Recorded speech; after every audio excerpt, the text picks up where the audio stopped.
Pria ini sepertinya telah menginjak sesuatu. Ini terlihat oleh pria yang mengambil foto.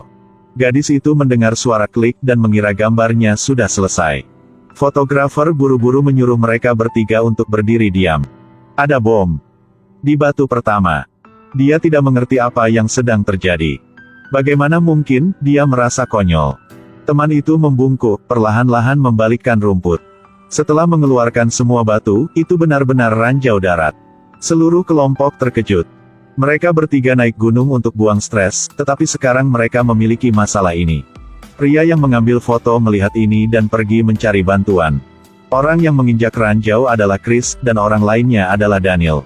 Dan gadis cantik ini adalah Alicia.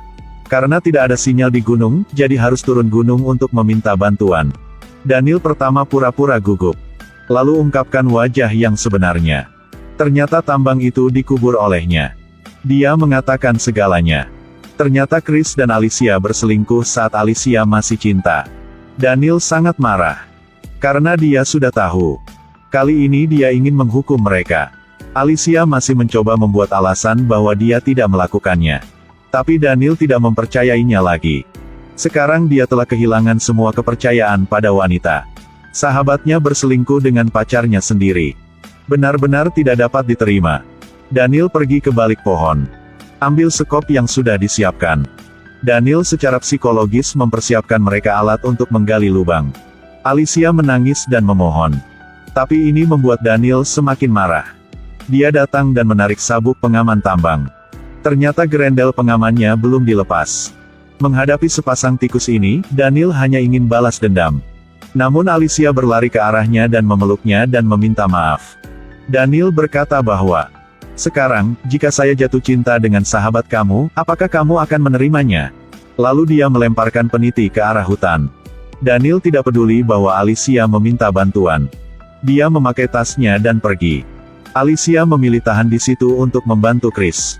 Sampai saat ini dia masih tidak bisa membayangkan bahwa ini terjadi. Karena butuh 12 jam untuk turun gunung mulai sekarang.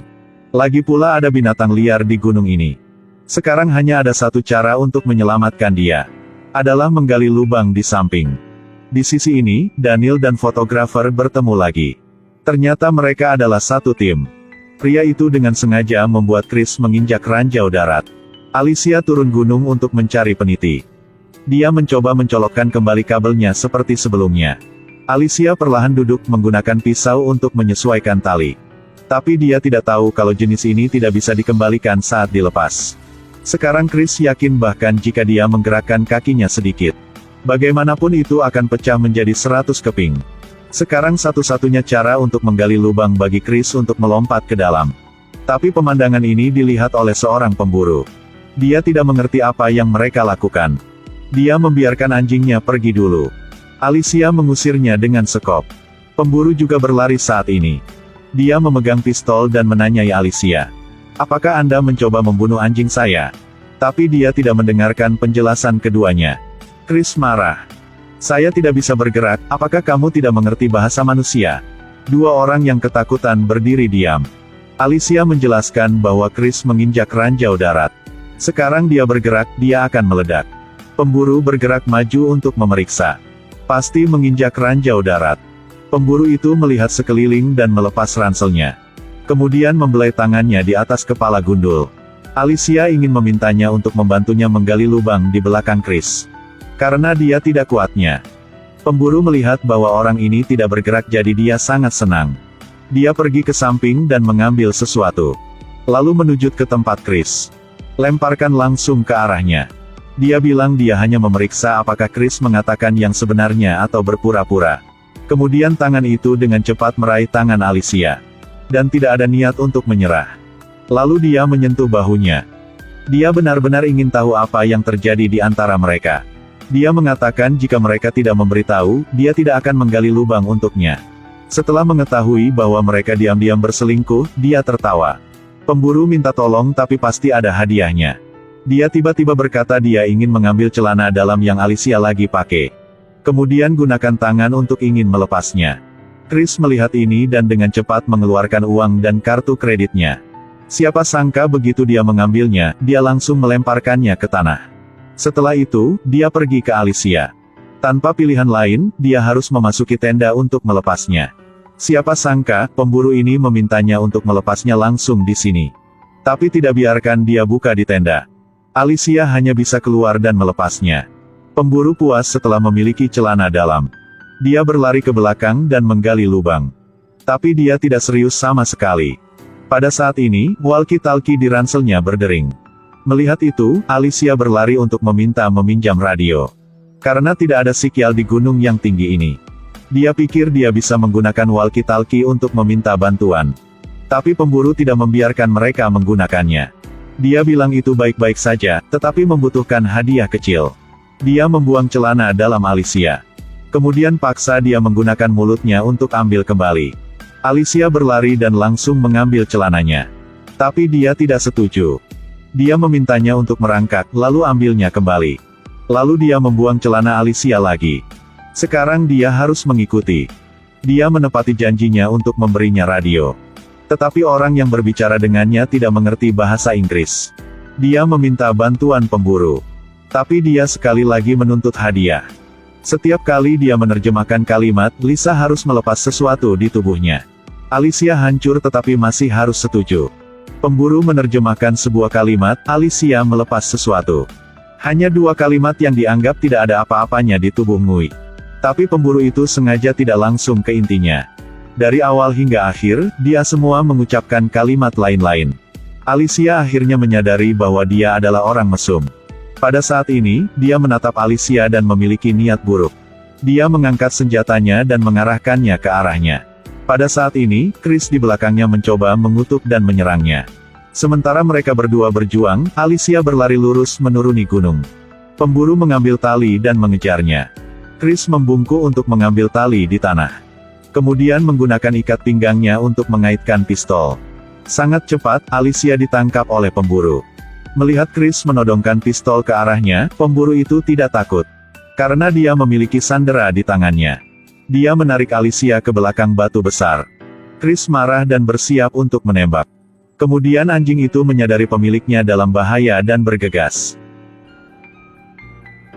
Ketika dia sadar kembali, dia melihat pemburu itu. Ternyata tambang itu palsu. Dia juga mengatakan bahwa Chris jangan main narkoba. Tambang itu meledak sejak lama. Dan Alicia terkena pelurunya dan mati.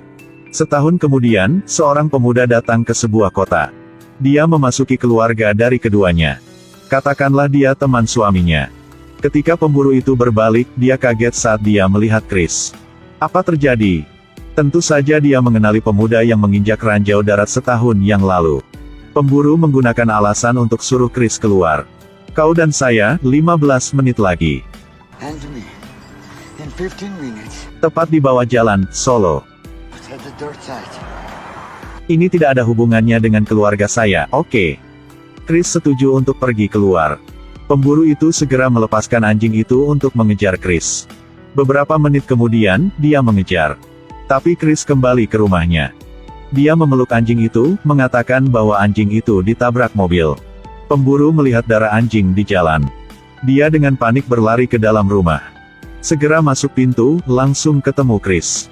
Dia berlari langsung ke gudang untuk mengambil pistol. Akan saya bunuh kau. Heyo. Menembakkan. Ternyata tidak ada peluru di pistol. Dan pistol di tangan Chris ada. Chris melepaskan tembakan langsung ke paha pemburu. Ibu dan anak memeluknya ke dalam kamar. Dan sekarang, balas dendam baru dimulai. Chris mengambil tali dan menyuruh putrinya untuk mengikat ibunya. Setelah itu, putrinya melakukan apa yang dikatakan Chris dan mengikat ibunya dengan tali. Pemburu di dalam terus memohon. Dia tidak ingin melihat istri dan anak-anaknya terluka. Saat itu saya mabuk. Saya udah minum banyak alkohol. Jadi saya melakukan hal-hal yang memalukan. Chris mendengar itu, mengambil sebotol anggur putih di dalam rumah. Dia langsung minum. Lalu suruh sang ibu dan anaknya minum juga. Chris menarik keluar putrinya. Memaksanya untuk melepas celana dalamnya. Kemudian buat dia berlutut dan ambil kembali celananya. Dia menuangkan semua yang dialami Alicia kepada gadis itu. Akhirnya Chris bilang dia mau main game. Ada peluru di pistolnya sekarang. Dia harus melepas salah satu pakaiannya jika dia tidak terkena. Jika tidak apa-apa melepas semua pakaian dia, permainan berakhir.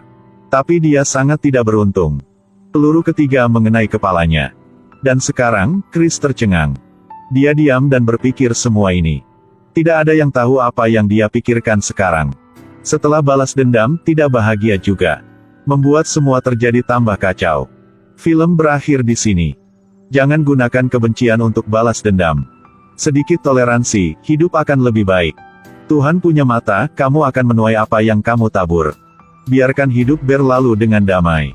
Jangan biarkan kebencian menutupi matamu dan kamu akan kehilangan segalanya. Oke, film hari ini berakhir di sini. Jangan lupa like dan share untuk mendukung kami. Sampai jumpa semuanya.